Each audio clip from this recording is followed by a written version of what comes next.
Business இருந்தா digital marketing தேவையா? அதை பத்தி தான் இந்த வீடியோல டீட்டெயிலா பார்க்க போறோம். Hi guys, we are from Code Spark. நம்ம பக்கத்துல ரொம்ப பேருக்கு ஒரு டவுட் இருக்கும். என் பிசினஸ் ஓகேவா நடக்குது, என் பிசினஸுக்கு டிஜிட்டல் மார்க்கெட்டிங் வேணுமா? ஏன் தேவைன்னு ஒரு 4 ரீசன் சொல்றேன், நோட் பண்ணிக்கோங்க.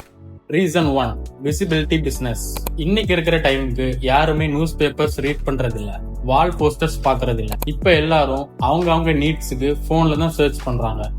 Like best restaurant near me or best clothing store near me. இந்த மாதிரி தான் பீப்புள்ஸ் வந்து சர்ச் பண்ணுவாங்க. சோ கூகுள்ல நீங்க இல்லைன்னா உங்க பிசினஸும் இல்லைன்னு தான் அர்த்தம். Reason 2, 24/7 promotion. டிஜிட்டல் மார்க்கெட்டிங் எப்படி ஒர்க் ஆகும்னா ஆட்டோ பைலட் சேல்ஸ் மிஷின் மாதிரி. லைக் நீங்க தூங்குற டைம்ல கூட உங்க பிசினஸ் ஒர்க் ஆகும். ரீசன் 3, ஆஃப்லைன்ல யாருக்குமே தெரியாத பிசினஸ ஆன்லைன்ல கரெக்டான ஆடியன்ஸை டார்கெட் பண்ணி கரெக்டா ரீச் பண்ணலாம். ரீசன் 4, டிவி ஆட்ஸ்லாம் லேக்ஸ் கணக்குல இன்வெஸ்ட் பண்றோம். பட் கூகுள், ஃபேஸ்புக், இன்ஸ்டாலாம் ஒரு சின்ன பட்ஜெட்ல ஒரு பெரிய ரீச். டிஜிட்டல் மார்க்கெட்டிங்னா காஸ்ட்லி இல்ல, அதை மிஸ் பண்றதுதான் காஸ்ட்லி. நீங்க பிசினஸ் ஓனரா இருந்தாலும் சரி, பிகினரா இருந்தாலும் சரி, ஆனா டிஜிட்டல் இல்லைன்னா growth இல்ல.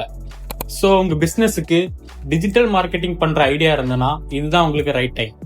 சோ எங்க கூட உங்களுக்கு டிஜிட்டல் மார்க்கெட்டிங் பண்ணணும்னு ஐடியா இருந்ததுன்னா கீழே தெரிற நம்பருக்கு கான்டாக்ட் பண்ணுங்க. இதே மாதிரி டெய்லி இன்ஃபர்மேஷனுக்கு ஷேர் பண்ணிட்டு ஃபாலோ பண்ண மறந்துடாதீங்க.